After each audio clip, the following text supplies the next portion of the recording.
Começa agora o Iluminar. Nós começamos o Iluminar direto da Comunhão Espírita. É uma produção conjunta da Federação Espírita Brasileira e da Comunhão Espírita de Brasília. Thelma, Keuli, Gilda, Patrícia, sejam mais uma vez muito bem-vindas e hoje nós recebemos um presente, um bolinho de limão aqui para nos aquecer e ao mesmo tempo para nos trazer a doçura e um pouquinho desse azedume do limão também. Vamos falar do medo regadas a esse bolinho de limão. É isso, Patrícia? Com certeza. Precisa de um pouquinho de medo para acordar a gente de vez em quando. É a Gilda quem fala. E realmente a Ana fez uma analogia bem interessante, né? A doçura com o azedinho do limão, né? A nossa existência é meio assim, né? E aí, Keuli, precisa um pouquinho de medo para viver, então? Muito medo. Eu diria que a nossa vida é regada de muitos medos. Estou de volta aqui no programa, eu sou a Keuli Torres e vamos lá, hoje insegurança e medo é que está reinando nas nossas vidas. Eu sou a Thelma, nós vamos trabalhar, falar sobre o medo, mas vamos vencê-lo com bons espíritas que somos. E quem vai nos ajudar a vencer esse medo é um depoimento do querido Augusto Cury que nós vamos ouvir neste momento. Bom, eu fui um dos maiores ateus que já pisou nessa terra. Creio que fui mais ateu do que Nietzsche, que escreveu sobre a morte de Deus, e inclusive Marx, que abordou que Deus, a busca por Deus, é o ópio que entorpece a mente humana. É provável que fui mais ateu do que Freud, do que Jean-Paul Sartre e Diderot. Como eu pesquiso uma das áreas que é considerada a última fronteira da ciência, o mundo onde nascem os pensamentos, para mim Deus era fruto do espetáculo das ideias, de um cérebro que não aceitava o seu fim, o seu caos, na solidão de um túmulo. E a teoria que eu desenvolvi como psiquiatra e pesquisador da psicologia, ela estuda o processo de construção de pensamentos e de formação de pensadores.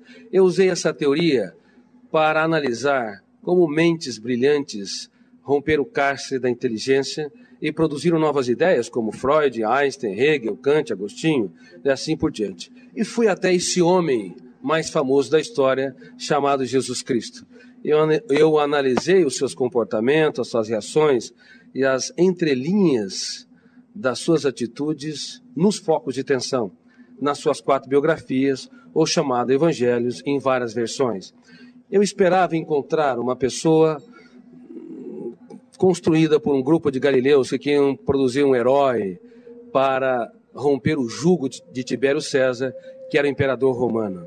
Mas fiquei perplexo, porque percebi que a sua personalidade é tão complexa e tão fascinante que não cabe no imaginário humano. Para você ter uma ideia, no exato momento em que ele foi negado por Pedro, ele olhou para o mais forte dos discípulos, e, embora sendo golpeado pelas palavras que bradavam, eu não o conheço, eu nunca andei com esse Galileu, ele não faz parte da história, ele cativou-o com a sua retina e gritou sem dizer palavras. Na Fortaleza Antônia, ele quis dizer: eu te compreendo, eu te compreendo. Com seu olhar, ele economizou palavras, mas fez um discurso mais brilhante que o mais poético de todos os discursos. E quantas vezes você, pai, mãe, você, professor ou executivo, está diante de uma pessoa que falha, erra, e ao invés de simplesmente olhar e lhe dizer sem palavras, eu te compreendo, e nós julgamos, excluímos, através de analisar o comportamento de Cristo nesse sentido, eu percebi que a sua inteligência, sua capacidade criativa, a capacidade de ser gestor da sua mente e protetor da sua emoção não tem precedente histórico. Assim, eu deixei de ser um ateu, um dos grandes ateus da história, e percebi que a procura por Deus não é um ato de pequenez intelectual, mas um ato inteligentíssimo. O senhor pesquisou sobre Jesus Cristo, homem. O que o senhor esperava encontrar? Quando eu pesquisei a humanidade de Jesus, esperava encontrar alguém que não brilhasse no caos, diante das perdas, das traições, das frustrações e decepções. Porque nós temos na psique humana, no nosso córtex cerebral, registrado zonas de conflitos, que eu chamo de janela killer. Killer, no inglês, quer dizer assassino. Quando nós entramos numa janela killer, o volume de ansiedade é tão grande que bloqueia milhares de outras janelas e o eu não consegue encontrar informações para dar respostas inteligentes em situações estressantes. É por isso que nos primeiros 30 segundos de tensão, de ansiedade, os pais cometem os maiores erros na relação com os filhos, bem como os professores, os amigos e as pessoas que se amam, marido e esposa. Eu esperava encontrar alguém que não brilhasse no drama, no deserto, nas tempestades. Mas é impressionante. Quando o mundo desabava sobre o homem Jesus, ele, ao invés de ser preso pelas janelas killers, ele abria as janelas da sua mente, olhava para a tempestade e via nela a chuva, uma oportunidade solene para cultivar. Enquanto que nós, muitas vezes, diante das perdas, decepções, diante das lágrimas, das injustiças e fracassos, recuamos. Ele não. Ele cultivava as flores e usava suas mãos nesse processo. Muitos querem a beleza das flores, mas não têm coragem de sujar as suas mãos para cultivá-la e irrigá-la. Exatamente. Ao analisar o comportamento de Jesus nas mais diversas situações que ele se encontrou, eu fiquei cônscio que esse homem não cabe no imaginário humano. Somente alguém que é sobre-humano, filho de Deus, poderia ter as reações que teve nos mais dramáticos estímulos estressantes. Veja bem, no ato da traição, era de se esperar que ele fosse golpeado pelas zonas de conflito do medo ou da raiva, agredisse o seu traidor, ou se punisse e se achasse o mais derrotado dos seres humanos, porque foi traído pelo mais culto, o mais sereno, o mais tranquilo dos discípulos, Judas Iscariotes. Mas, ao invés de se punir ou punir o outro, ele olhou para o seu traidor e teve a coragem de dizer: amigo, para que vieste? Nunca na história um traidor tratou com tanta... Na história, um traidor foi tratado com tanta dignidade pela pessoa traída, indicando que Jesus não tinha medo, na verdade, de ser frustrado ou decepcionado. Ele tinha medo de perder um amigo. O que nos leva a compreender, do ponto de vista psiquiátrico, psicológico e sociológico, que um grande educador é aquele que aposta tudo que tem naqueles que pouco têm. É aqueles que têm coragem para se fazer pequeno, para tornar os pequenos grandes. E como eu digo no meu livro, Mentes Brilhantes, Mentes Treinadas, não é possível ter uma mente brilhante se nós não treinarmos a nossa criatividade, as habilidades da nossa psique, como a solidariedade, a capacidade de se colocar no lugar dos outros, a capacidade de investir naqueles que nos frustram, a capacidade de transformar as perdas numa oportunidade excelente para os melhores ganhos e de usar as nossas lágrimas para desenvolver sabedoria. Por favor, não tenha medo dos dias mais tristes da sua vida. Você pode escrever os capítulos mais importantes da sua história quando o mundo desaba sobre si.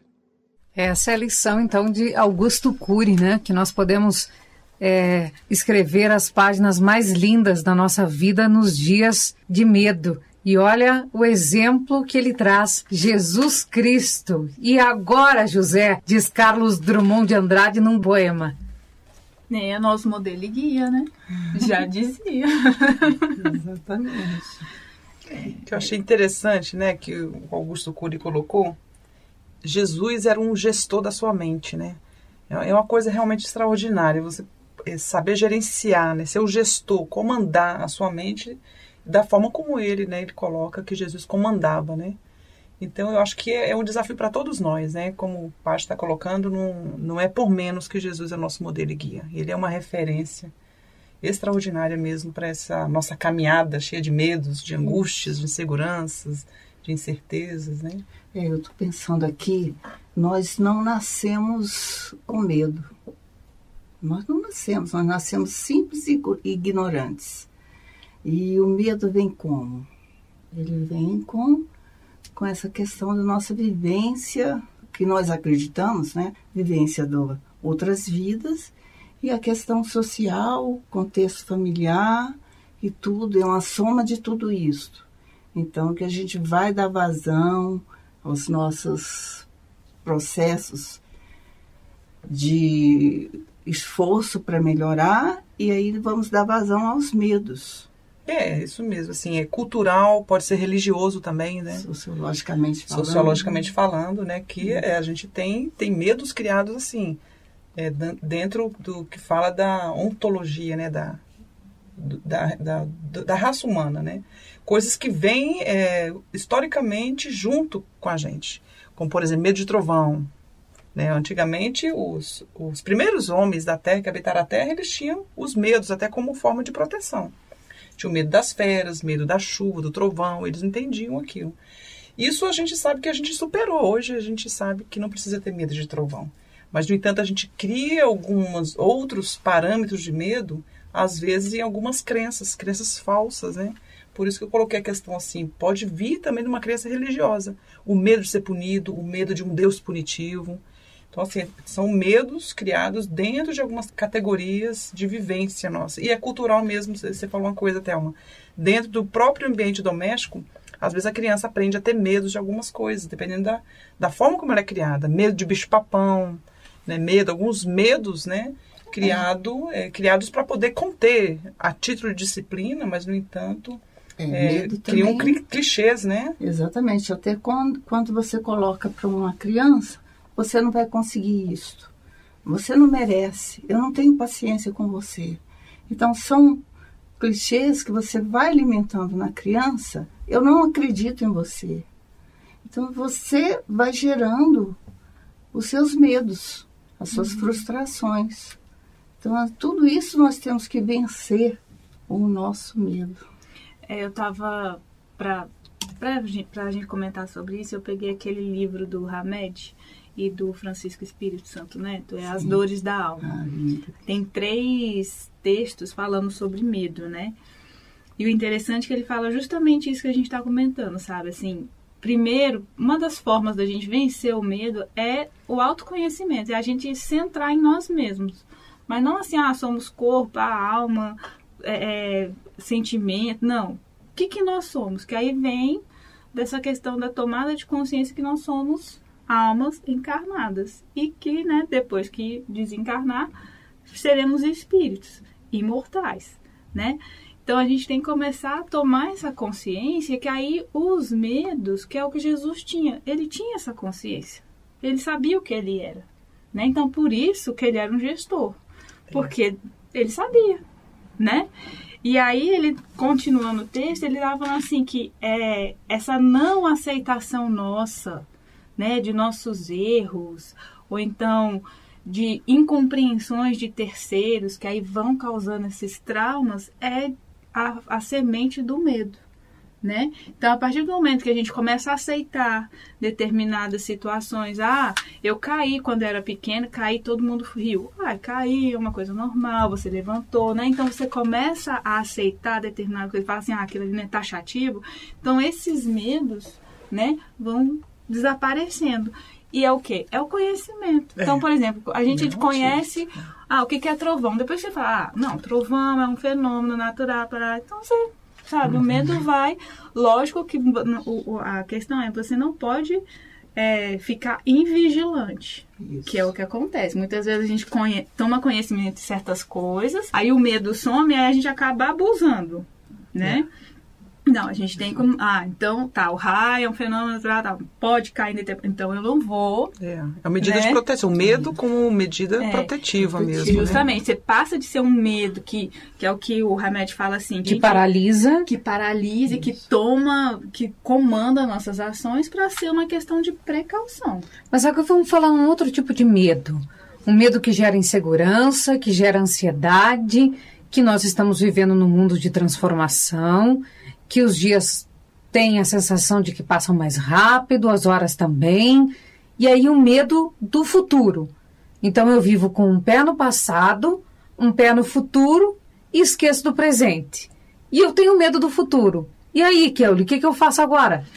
Como foi falado pelo bem Augusto Cury, e como foi falado pela Patrícia, o medo ele não pode nos paralisar. O medo não é a falta de coragem, nós temos que prosseguir. Nós viemos aqui para dar sequência. O mundo material ele faz parte do mundo espiritual. Então, nós temos que ter essa sequência. E como é que nós vamos ter essa sequência? A Patrícia falou, nós temos vários eus. E como é que a gente trabalha com cada eu desse? Cada eu desse tem um tipo de fobia, tem um tipo de medo. Eu conversei com ela hoje e falei assim, eu sou a personificação do medo. Conversei aqui em off com ela em uma rede social e falei isso. Ela, não, Kelly, mas vambora. Eu falei, Jesus amado, me ajude mesmo, porque aqui o medo tá reinante. Mas é isso. Por quê? Nós devemos enfrentar da melhor maneira possível. A cada um é dado para ser cobrado. Então, as pessoas devem se conhecer. Uma coisa que eu acho muito interessante, algumas pessoas que já passaram por processo terapêutico, é isso, o conhecimento. E Jesus também ensina como é que você deve se conhecer. Eu fiz uma anotação, Jesus veio como um grande educador. Quem educa, quem conhece, quem ensina. Então, nós somos mestres também de nós mesmos. Eu acho que essa é uma das grandes lições que Jesus deixou pra gente. Ele é o nosso orientador, mas nós devemos ser mestres de nós mesmos. Mestres no sentido de nos conhecer, aprender, compreender. E o que eu achei interessante é sobre isso no livro do Hamed. Ele fala assim que muitas vezes o nosso cérebro e a gente assim desenvolve tiques nervosos justamente para dar uma distração. Proteção, são as autodefesa. Autodefesa, exatamente. Para a gente não conhecer os nossos medos e trabalhamos. Né? Então, assim, você acaba... são os bloqueios, né? São bloqueios. A sabotagem, na verdade. Exatamente. Nos deparamos com as situações, aí justificamos de várias maneiras, várias formas para poder não enfrentar aquela situação. A gente foge, é uma sabotagem. E uma coisa que a gente faz também é culpar o outro, né? Então, assim, uma forma muito utilizada por nós é culpar o outro por causa daquilo que a gente está vivenciando. Mas eu também concordo, Thelma. São mecanismos de autodefesa que a gente veio desenvolvendo ao longo de várias existências, né? A Joana também é uma perita, né, nessa questão das emoções, do comportamento. E ela fala, antes de tudo, é o espírito, né? Que a história está centrada em cima do espírito, não é da pessoa que nesse momento é encarnada, mas temos o histórico bem rico, né, de várias vivências e essas vivências trouxem mesmo históricos de medo, de angústia, né, e isso que a Paty falou é extremamente importante, porque é o antídoto para o medo mesmo, é a questão do conhecimento, o conhecimento de uma forma geral e o autoconhecimento, para a gente saber que contextos de vida que a gente está inserido, porque quando a gente conclui em relação a algumas situações, por que elas acontecem, por que eu estou vivenciando isso, quando você começa a se conhecer, seu histórico até espiritual, você consegue combater esse tipo de sabotagem, né? Você começa a pensar, não, isso aqui não tem fundamento. Esse medo aqui ele é patológico, né? Isso aqui eu tenho que racionalizar mais, né? Então, eu acho que realmente a gente tem que investir muito pesado no autoconhecimento, para a gente não ser vítima de nós mesmos, né? Não colocar a gente dentro do nosso tribunal da nossa própria consciência, né? Que ela é lá onde você é julgado, condenado e aniquilado, né? Então, a pergunta nos mais variados acontecimentos da nossa vida não é aquela, ai meu Deus do céu, por que está acontecendo isso comigo? A pergunta deveria ser, o que eu devo aprender com o que está acontecendo comigo? Exatamente. Encontrar uma base de conhecimento, né? Porque às vezes a gente até pergunta e a gente não vai atrás da resposta. Por que, Gilda? Eu sempre falo, assim, penso também, né, que é um vício de procrastinação. A gente está sempre procrastinando, sempre adiando esse enfrentamento consigo. Essa coisa de eu preciso me ver como realmente eu sou, com as nossas sombras, com os nossos medos, nossas angústias, as nossas viciações. Então, eu acho que a gente faz isso tentando adiar mais uma vez esse autoencontro, né? Joana chama de autoencontro, né? Que você tem que olhar para dentro de si mesmo. Então, assim, o conhecimento e ainda a questão do conhecimento não é só a gente absorver uma teoria, porque teoria é só informação.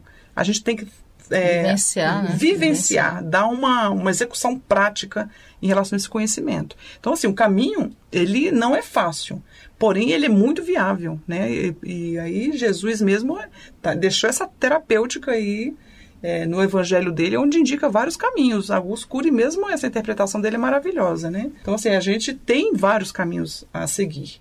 E a questão central mesmo é o autoencontro. A gente tem que olhar para dentro de si, fazer esse processo de autoconhecimento para a gente saber que origem tem essas emoções. O medo, né, a ira, que são as emoções básicas, e o amor também, né?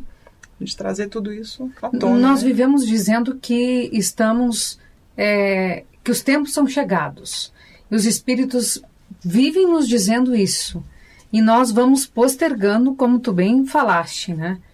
Mas e aí? Os tempos são chegados. Não adianta mais. Corre! Não adianta mais postergar. E agora? Não tem medo, né? Qual é o primeiro passo para esse enfrentamento? O que vocês diriam para quem está nos ouvindo? E para nós mesmos? Qual é o primeiro passo para esse enfrentamento conosco mesmo? Eu trouxe uma lista de coisas. Ave Maria! Ela tá com um caderno aqui. Ela tá abrindo gente, porque esses temas aqui são interessante, porque antes de tudo, né, a gente traz para nós mesmos, né? Antes da gente querer passar para alguém, a gente traz para dentro de si. Então, assim, a gente nota assim, que às vezes a gente não procura os caminhos, ou procura só um caminho, mas a gente sabe assim que nós temos assim uma série de medidas que a gente pode tomar para poder fazer esses enfrentamentos. A questão do autoconhecimento, a gente sabe que existem várias propostas. A gente não tem como deixar de citar o Espiritismo, a doutrina espírita. Ela traz uma proposta maravilhosa focada no autoconhecimento.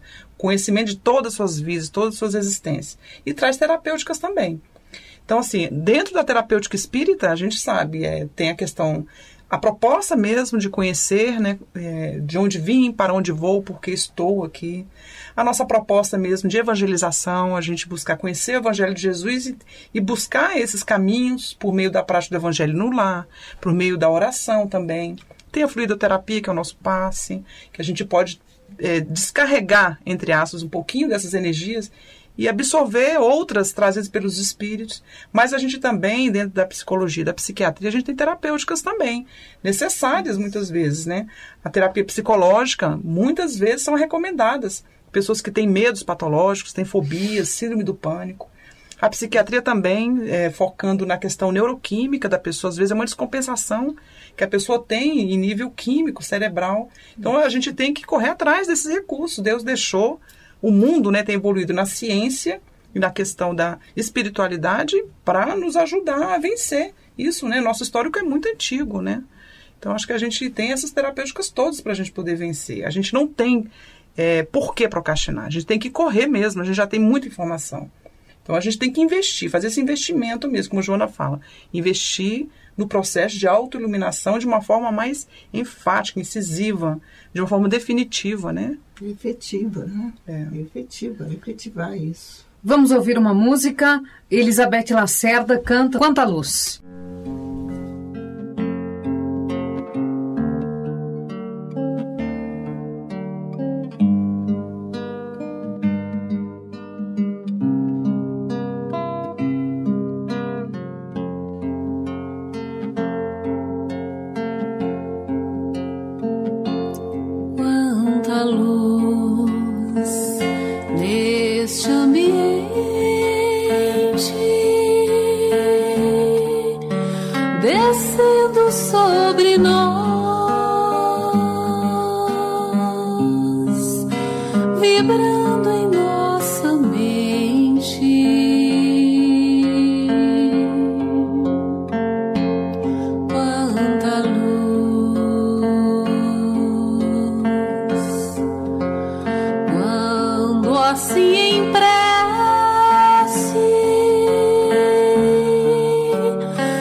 Pois em oração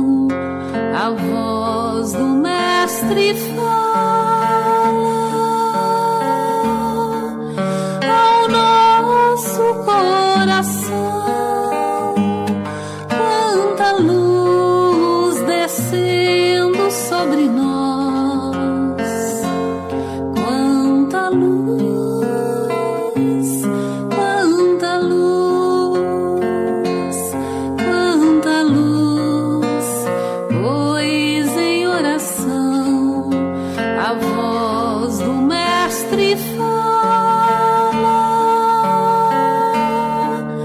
ao nosso coração, quanta luz descendo sobre nós, quanta luz, quanta luz.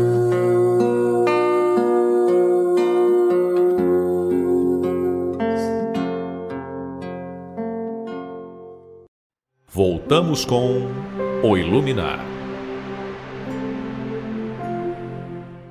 E agora, na hora do intervalo, deu quase que um programa inteiro aqui. Mas diga lá, Patrícia, não adianta o quê mesmo? O que não adianta? Não, eu estava comentando aqui que tudo que a Gilda estava falando realmente é importante, mas o lance, assim, é a pessoa querer. Porque a Ana Cláudia não vai fazer por mim, Thelma, que eu, Gilda, não adianta. É eu que tenho que tomar o conhecimento e falar, eu quero. E aí eu vou atrás dessas ferramentas. Porque elas vão estar aí. Elas estão aí, na verdade, né? E é o que você falou. Os espíritos estão falando que a gente tem que correr atrás da... Mas se a pessoa não quiser, quem quiser, vai atrás das ferramentas, vai se autodescobrir, vai ver que é ótimo sair da zona de conforto, né? Se descobrir, poxa, eu tenho isso, ai, falta isso pra mim, ai, eu consigo, sabe? É ótimo quando você tá se autodescobrindo. Mas quem não quiser... Deus tem uma coisa que, para os que não quiserem. Galera, Deus vai ter que sair da zona de tão conforto. maravilhoso. Tem uma ferramenta ótima para os que não querem. Mas olha só, Deus é tão maravilhoso que a galera vai e ele vai ter um outro planetinha. Não, mas antes disso, é porque Uma outra assim, situação. a gente sempre fala, a gente vai pelo amor ou pela dor. Então, a gente vê todo esse arsenal, né, todas essas ferramentas, oportunidades, a gente não vai pelo amor. Mas aí vai o sofrimento bate a nossa porta. Cansado de sofrer, muitas vezes, a gente vê muito no grupo mediúnico, né? Sim. Quando aportam lá os nossos irmãos em sofrimento mesmo, e alguns até redios ainda, né? Mas no primeiro momento em que a gente acolhe e começa aquele diálogo, que o dialogador fala para a pessoa, né? Para o irmão lá que está se manifestando. Meu irmão, você não está cansado de sofrer? Você não está cansado, né? Quanto tempo você não sente felicidade? Quanto tempo você não abraça, não é abraçado? Quanto tempo você não vê sua mãe, sua família? Você lembra quando você, na infância ainda, corria pelos campos floridos, tomava banho, era livre? Então a gente toca nessa sensibilidade para a pessoa sentir que ela está em sofrimento. Então, o sofrimento ainda, ele é muito necessário ainda para esse nosso estágio evolutivo. É o sofrimento que traz aquele sem vontade, nós sem vontade. Tanto é que nós aqui, eu não sei se algum de vocês vieram a passeio na comunhão. Eu vi pelo meu sofrimento, né? Não, mas é aquela coisa, às vezes as pessoas ficam nesse estágio aí, ó. Alguns anos que e não agora conseguem despertar, né? A questão que a Gilda colocou é o despertar. Como que esse despertar, como ela falou, nos grupos mediúnicos, a gente vê muito isso. As pessoas chegam em estados, assim, bem difíceis. E como que ela desperta daquilo?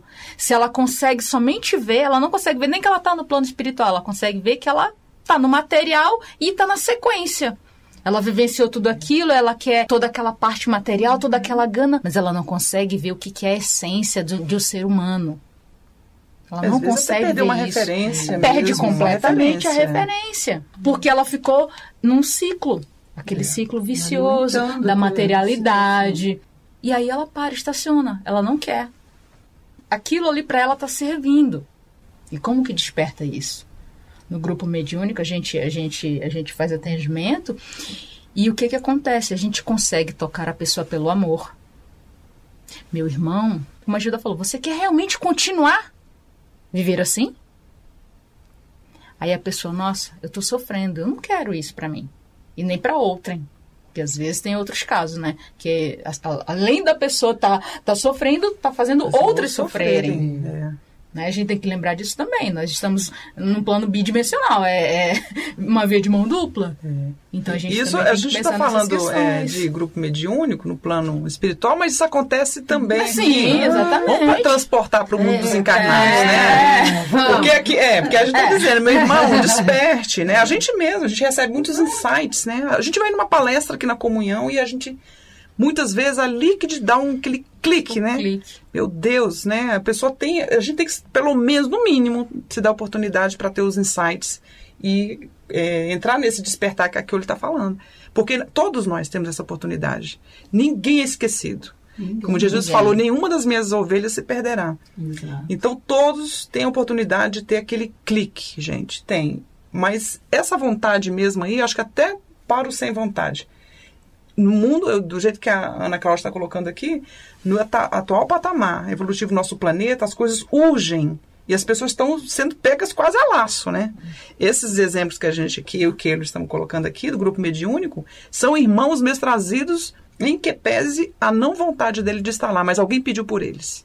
E eles foram levados, estão sendo levados lá. E assim acontece também com a gente aqui. Exato. Eu que peço para a Thelma, a Thelma que pede por mim. Olha, vamos lá na casa da Gilda, porque eu acho que o negócio está pegando lá, né? Ela desapareceu do grupo, alguma coisa. Então, assim, a gente também está fazendo esse processo nos desdobramentos, né? Nos desdobramentos, né? A Thelma disse que não vai desdobrar hoje, né? Está super cansada. Vamos ver, né? Inclusive, eu estou lembrando aqui a questão da mediunidade, porque nós somos aqui, todas, pelo jeito, são médios de psicofonia. E no início da mediunidade, nós, geralmente, eu no meu caso, eu vim com medo de se livrar da mediunidade. E a gente fica assim com medo de ver espíritos, ver dessa forma, daquela forma. Então você começa a ouvir, e você vai vir para procurar um local para se livrar daquilo tudo, por medo de desconhecimento, exatamente. Mas todo médium, nós temos que entender que nós temos um compromisso maior. Então, medo de assumir o compromisso. Olha o tanto de medo que a gente tem, né? Então, aí a gente acaba vindo pela dor e entendendo todo esse mecanismo da questão da doutrina espírita, de você nesse intercâmbio espiritual, e aí o medo passa. Você, perante um grupo mediúnico, perante um desdobramento, perante um irmãozinho que a gente vai ouvir, ou ver, ou sentir, a gente acaba tendo um equilíbrio. Mas é um período grande de estudo, de adaptação, de ter pessoas que estão aqui com você fazendo muitos tratamentos, terapia, de passe, de evangelho no lar. E é muito, porque o assédio, tanto do encarnado para encarnado, como do desencarnado para o encarnado, é muito grande. E o médium, ele entra no campo mental das pessoas e sofre muito. Sofre no contexto do que está acontecendo no planeta, sofre no contexto do amigo, que você capta a energia do amigo, capta do desencarnado. Então, é a série de medos que não são seus, somado com o que você tem, com a insegurança que você tem. E da sociedade aí. E da sociedade, um somatório, e vem o medo da família, que é uma loucura. Mas você aprende a administrar tudo isso e se conduzir como um médium com equilíbrio. Aí, né? Vamos citar aqui o que falou o Augusto Cury, né? Que Jesus olhava para a tempestade como oportunidade para cultivar. Olha que lindo. Então, a gente tem que ver tudo isso como oportunidade para cultivar, né? No livro do Hamed, ele falou uma coisa desse jeito também. Ele falou assim, que a gente tem que aprender a focalizar e desfocalizar nossas crises, traumas, medos, perdas e dificuldades, bem como os acontecimentos desastrosos do cotidiano, dando-lhes a devida importância e regulando o tempo necessário a fim de analisá-los proveitosamente. E aí a gente vai ter aquela nossa meta para saber que aquilo ali vai tudo favorecer o nosso progresso espiritual. Exato. E não subestimá-lo ou ignorá-lo, mas, né, tá acontecendo isso. Não dar grande, ai meu Deus, né, o mundo... Fazer uma tempestade no copo d'água, né? E também não vou ignorar. Não, é isso. O que eu posso aprender? Tá, pronto. já deu o tempo necessário, né? Focalize e desfocalize. Essa é que é a gestão. Né? Porque a Joana fala que o ser humano hoje, moderno, está muito focalizado em não ter problemas. Persegue-se o não ter problemas. Aonde que a gente, no planeta de provas e expiações, a gente não vai ter problemas, né? A gente está sempre enfrentando, amadurecendo com as experiências, e cada vez que a gente amadurece, vem outra experiência necessária, e assim a gente vai enfrentando cada uma delas. Não há que pensar não ter problemas, né? Há que pensar nessa questão. O que eu tenho que resolver, racionalizar, né? Se for o caso, né? Para a gente poder ir vencendo dentro desse contexto, né? E alguém que está nos ouvindo é espírita e diz assim: eu sou espírita, até vou na comunhão espírita, mas eu tenho medo da morte. Minha mãe me deu um insight para ver um vídeo que é do Leonardo Carnal. Ele é um historiador e professor da Unicamp, e ele se diz ateu, né? Mas ele falou, nesse vídeo, ele fala a questão do medo da morte. E aí ele estava comentando sobre Hamlet e tudo, né? E ele reformula a pergunta, na verdade, assim, de uma forma mais objetiva. Por que ter medo do que é inevitável? Então a gente acaba criando medo das coisas que são inevitáveis, que não dependem de nós. Então ele fala assim: eu tenho medo do nascer do sol. Você tendo medo ou não, ele vai acontecer. Nascer. Então, para que você tem medo? Então, todo mundo sabe que a morte existe. E ela pega seres humanos, animais, plantas, tudo. Então, a gente cria um medo de uma coisa inevitável que ele até ironiza. Fala assim: mas eu tenho medo. Você com medo ou não vai morrer. Né? Não tem jeito. Não tem jeito. E aí ele fala assim que hoje, atualmente, essa questão do medo da morte, de envelhecimento, ele falou que se deu até mais assim, de uma forma geral, na década de 60, porque o que acontece antigamente, era para as culturas antigamente, o ideal era assim, quanto mais velho, mais sabedoria, todo mundo respeitava. E hoje, e depois dessa década de 60, a questão da sabedoria, mais tecnologia, ficou muito na mão do jovem. Então, aí a pessoa fica, então, né? Não quer envelhecer, aí faz de tudo, plástica, né? Você vê que fica essa preocupação em ser eterno. Eternamente jovens. E só que ele puxa assim, gente, a vida só tem sentido, no caso, do ponto de vista dele, né? Quando acontece a morte. Que aí é com a morte que sua vida toda tem um sentido. Que, vamos supor, se nós soubéssemos que esse fosse o último iluminar que nós fizéssemos, olha o sentido que ia ter pra gente. A gente ia dar, né, assim, então vou fazer de tudo pra ser o último iluminar. Melhor. Agora, chega lá no mundo espiritual iluminado. Se a gente acha assim que amanhã vai ter outra e tal, às vezes você passa sem dar, né, tudo que você pode. Né? Eu achei interessante isso, que muitas vezes a gente perde as oportunidades achando que amanhã é outro dia. Não, gente, hoje é hoje. Acabou, amanhã não tem mais o hoje. E tem a questão da morte também, ela é muito emblemática assim, no espiritismo, né? Porque o medo da morte também, a gente pode ser visto do ponto de vista que a pessoa não conhece o que vem depois dessa morte. É a questão de não acreditar assim, numa vida sucessiva, para onde eu vou, e aí? Aquelas opções, por exemplo, quando eu morrer, eu vou para o céu, para o inferno ou para o purgatório. Isso é atemorizante, né? Para a pessoa pensar sobre essa perspectiva. Então, assim, o espiritismo ele amplia essa ideia de morte. E a gente sabe que a morte é a sequência da vida. A gente está nesse plano materializado e a gente vai para outro plano de vida onde, de fato, é a nossa natureza espiritual do outro lado. A gente tem essa crença que a gente tem, ela atenua demais a questão da morte. Embora muita gente ainda tenha medo, né? Para onde eu vou, né? Será que eu vou para um lugar bom, né? Mas a perspectiva que a doutrina espírita traz sobre a morte é para tirar completamente o medo da morte. Porque a doutrina espírita, ela mata a morte. Ela fala de vida. Isso. Vida após vida, né? Isso. A morte só acontece mesmo no âmbito mesmo do corpo físico, a desencarnação. Mas a morte, ela representa um passo para um segmento da nossa vida em outro plano, como espíritos eternos que a gente é, né? Nós temos que acreditar, ter fé, que existe o plano espiritual, que eu sou espírito, o meu corpo é meu corpo. Porque geralmente a gente fala assim, né? Porque meu espírito, minha alma. Na verdade, eu sou alma, espírito. O corpo, né, está me atendendo, é o meu templo Então, nós temos que entender o inverso. E nosso verdadeiro lar é no plano espiritual. Então, se nós estamos passando um período aqui, temos que vencê-lo da forma melhor possível, vencer os nossos medos aqui, a nossa escola, e é onde colocamos em prática tudo que nós adquirimos. Então, por isso que nós, como espírita, temos que ter fé, temos que acreditar de fato que é essa razão de viver, é a nossa evolução. E essa parte, eu ouvi essa palestra, né, ele cita Hamlet, né? É a questão da morte, né? Isso, que o Hamlet perde o medo da morte depois que ele toma consciência do que ele é, né? Então assim, o que seria da vida se não fosse a morte, né? E a morte no sentido mesmo de você findar um processo naquele momento, né? Tanto que ele até cita, assim, Gandhi, né?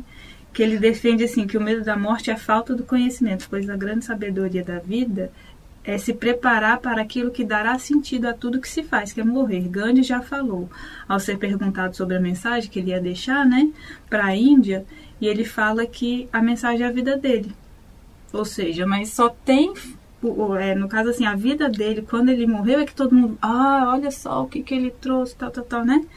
E aí, então, que a gente não deve ter. E ele até comenta assim, que existem mitologias e lendas do vampiro, então da Síbila, que ele fala que pediu a eternidade, mas que foram, na lenda, se você for conhecer, os vampiros melancólicos, depressivos.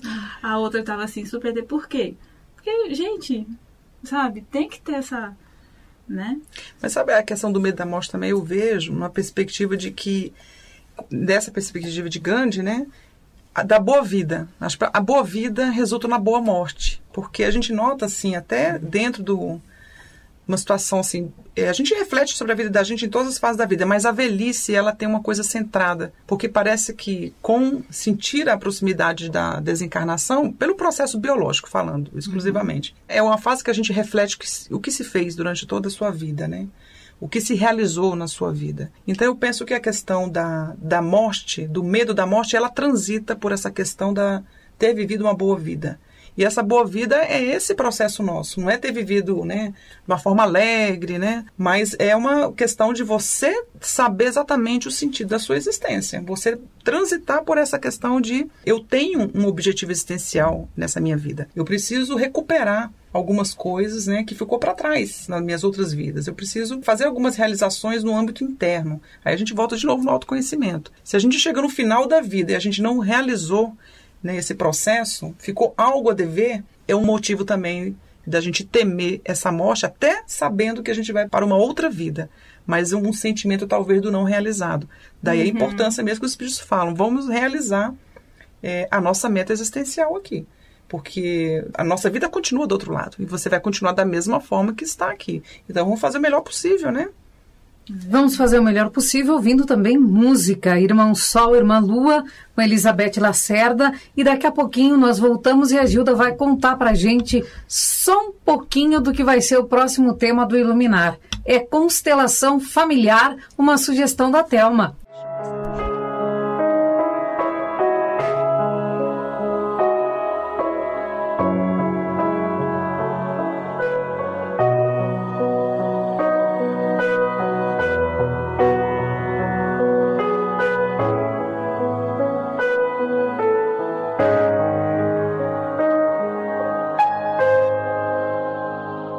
Irmão Sol com Irmã Luz, trazendo o dia pela mão. Irmão Céu de intenso azul a invadir o coração. Aleluia.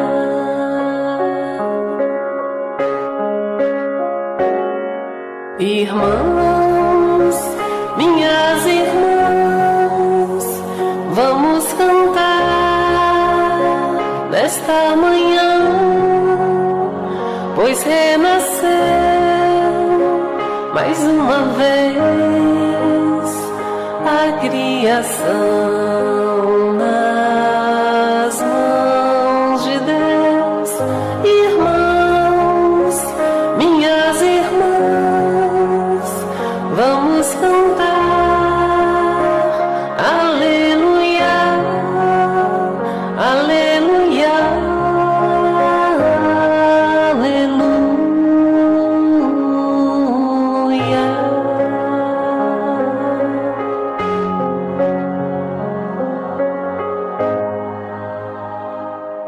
minha irmã, terra que é o pé da segurança de chegar. Minha irmã, planta que está suavemente a respirar. Aleluia.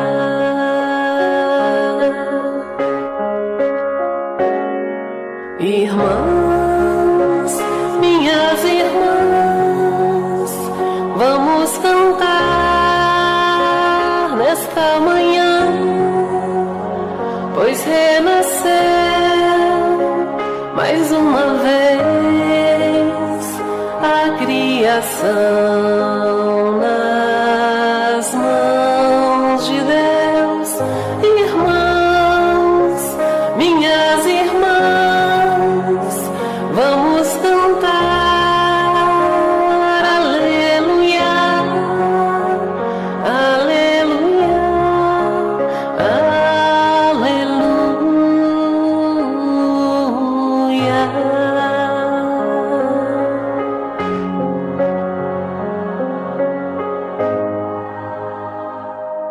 Irmã flor que mal se abriu, fala do amor que não tem fim.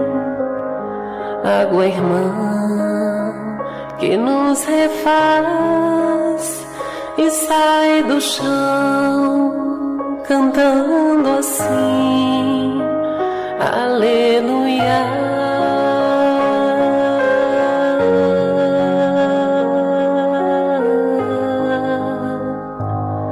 Passarinhos, meus irmãos, com mil canções a ir e vir. Homens todos, meus irmãos, que nossa voz. Voltamos com O Iluminar. Nós voltamos direto de Brasília, numa produção conjunta com a Federação Espírita Brasileira e com a Comunhão Espírita de Brasília. Gilda, constelação familiar, rapidinho, um aperitivo para os nossos ouvintes do que é o assunto do próximo programa. Constelação familiar refere-se à posição que cada um de nós representa assim, dentro do contexto doméstico. Cada um de nós, né? Filho, é mãe, é pai, é avô. E nós vivenciamos uma relação muito intensa dentro desse contexto familiar. Então, constelação familiar são as estrelinhas, né, da constelação da vida, onde cada um de nós está representando um papel nessa atual encarnação. E esse papel é extremamente importante a gente executá-lo de uma forma produtiva sob o ponto de vista mesmo dos compromissos espirituais. Quando a gente não cumpre, cada um da família não cumpre. Aí a gente vai saber na semana que vem. Na semana que vem. Ela falou aperitivo, né? Eu já quero entrar com ela todo o coquetel. Ela queria contar tudo. Então é isso, nossos papéis dentro da constelação familiar. O que acontece quando a gente não cumpre esses papéis? Oi, quem quiser enviar pergunta, radio@comunhãoespírita.com. Keuli, vamos à nossa leitura final. Simão Pedro, por medo dos poderosos do seu tempo, negou o amigo que o amava e a quem amava. Judas, por medo que ele não levasse a cabo os compromissos assumidos, vendeu o benfeitor. Os beneficiários das mãos misericordiosas de Jesus, por medo, se omitiram quando ele foi levado ao sublime holocausto. Pilatos, por medo, indeciso e pusilânime, lavou as mãos quanto à vida do justo. E Anás, Caifás, a turba multa, com medo do homem livre, resolveram crucificá-lo, mediante o hediondo e covarde conciliálogo da própria miséria moral que os caracterizava. Ele, porém, não teve medo. Pensa e busca-o, libertando-te do medo e seguindo-o, em consciência tranquila, por cujo comportamento te sentirás pleno, em harmonia. Thelma, vamos à nossa prece? Vamos nos acomodar, sentindo a presença do nosso Pai Maior, envolvendo a cada um de nós, aqui presente, aqueles que estão nos ouvindo ouvendo. Vamos pedir e sentir a presença do Mestre Jesus, nosso guia maior, nosso orientador, com seu olhar meigo, envolvendo a todos nós.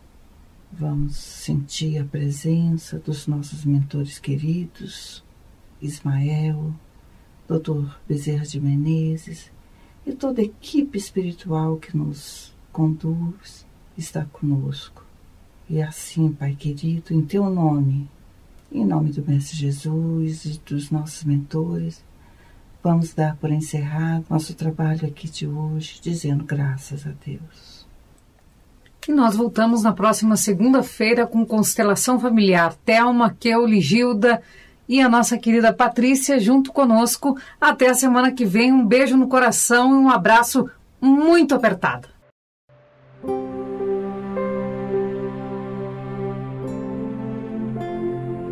Você escutou O Iluminar.